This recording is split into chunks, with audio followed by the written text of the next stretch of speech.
আমিন।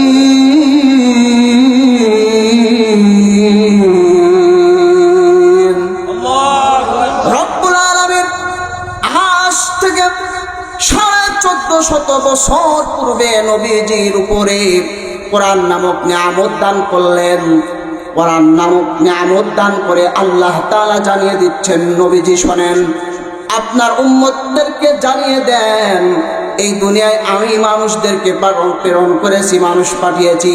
তার পূর্বে আদম সৃষ্টির পূর্বে জিন জাতিকে আমি এই দুনিয়াতে বসবাসের জন্য দিয়েছিলাম। তার পূর্বে যখন এই পৃথিবীর সৃষ্টি হয়েছে, পৃথিবীর সৃষ্টি হওয়ার সময়, পৃথিবীর সৃষ্টি হওয়ার পর থেকে সর্বপ্রথম আল্লাহ রাব্বুল আলামিন একটা ঘর বানিয়েছেন। একটা ঘর আল্লাহ রাব্বুল আলামিন তৈরি করেছেন। ওই ঘরটা কোনো মাখলুকের জন্য না, ওই ঘরটা কোনো একক ব্যক্তির জন্য না, ওই ঘরটা আদমের জন্য আল্লাহ বানান নাই, ওই ঘরটা নূহের জন্য আল্লাহ শুধু বানান নাই, ওই ঘরটা শুধুমাত্র ইব্রাহিম আলাইহিস সালামের জন্য আল্লাহ তাআলা বানান নাই, ওই ঘরটা শুধুমাত্র আইয়ুব নবীর জন্য, ইউসুফ নবীর জন্য বানান নাই, মুসা ঈসার জন্য আল্লাহ তাআলা শুধুমাত্র বানান নাই, মুহাম্মদুর রাসূলুল্লাহ সাল্লাল্লাহু আলাইহি ওয়াসাল্লামের জন্য শুধু বানান নাই। আল্লাহ বলেন, ইন্না আউওয়ালা বাইতিন উদিআ লিন্নাস।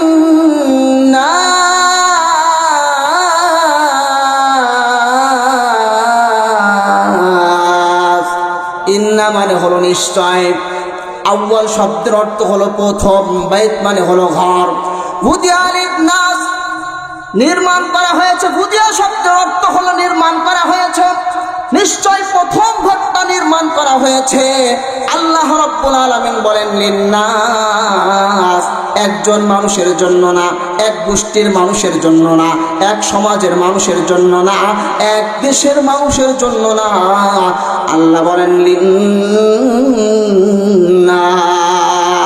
গোটা মানব জাতির জন্য রব্বুল আলামিন ঘর একটা বানিয়েছেন, সর্বপ্রথম ঘর। বলুন, চিৎকার দিয়ে বলুন, সেই ঘরটা কোন ঘর?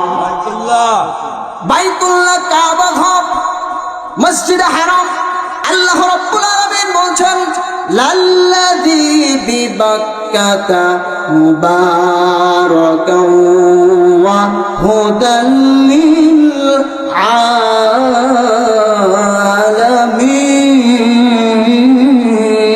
আলামিন। আল্লাহ রাব্বুল আলামিন বলেন, সেই ঘরটা হলো বাক্কা নামক শহরে, সেই ঘরটা হলো বাক্কা নামক শহরে। আল্লাহ রাব্বুল আলামিন মক্কা বলেন নাই, বাক্কা বলেছেন। কারণ হলো ওই শহরটার পরবর্তী নাম হলো মক্কা, কিন্তু পূর্ববর্তী নাম হলো বাক্কা। মক্কা যখন নাম হয়েছে, তখন এই ঘরটা নির্মিত হয় নাই, এই ঘরটা নির্মিত হয়েছে মক্কা নামকরণ হওয়ার বহু আগে। এই কথার দিকে আল্লাহ তাআলা ইঙ্গিত করে বোঝানোর জন্য এখানে মক্কা বললেন না, এখানে বললেন বাক্কা, মানে হলো এই ঘরটা সর্বপ্রথম ঘর। বলেন আল্লাহু আকবার। এই ঘরটা আল্লাহ রাব্বুল আলামিন ফেরেশতাদেরকে দিয়ে নির্মাণ করিয়েছেন। এই ঘরটাকে রব্বুল আলামিন হযরত আদমকে দিয়েও নির্মাণ করিয়েছেন। এই ঘরটাকে আল্লাহ রাব্বুল আলামিন হযরত ইব্রাহিমকে দিয়ে সংস্কার করিয়েছেন। আল্লাহ রাব্বুল আলামিন যুগে যুগে এই ঘরটা সংস্কার কাজ করিয়েছেন, কিন্তু দুনিয়ার বুকে এই ঘরটা হলো সর্বপ্রথম ঘর। বসবাসের জন্য কোন ঘর প্রথম স্থানে প্রথম নির্মাণ করা হয় না। তার মানে হলো দুনিয়ার বুকে যত ঘর আছে, দুনিয়ার বুকে যত বাড়ি আছে, সব বাড়ির মধ্যে সর্বপ্রথম ঘর, সর্বপ্রথম বাড়ি হলো বাইতুল্লাহ। এ কথা বোঝানোর জন্য যে যত বাড়ি আছে, থাকার বাড়ি আছে, বসবাসের বাড়ি আছে, ওই বসবাসের ঘরের আগে যেই ঘরটা নির্মিত হয়েছে, ওই ঘরটা নির্মিত হয়েছে ইবাদতের জন্য। বলেন সুবহানাল্লাহ। কি বুঝালেন রব্বুল আলামিন? এই দুনিয়া ইবাদতের জায়গা, ইবাদত করতে হবে। এই দুনিয়ার মধ্যে ইবাদত করে পরকালে মুক্তি আর নাজাত নিয়ে জান্নাতে যেতে হবে। এই দুনিয়ার অন্যান্য বাড়ি হলো পরবর্তী বাড়ি, অন্যান্য ঘর হলো পরবর্তী ঘর।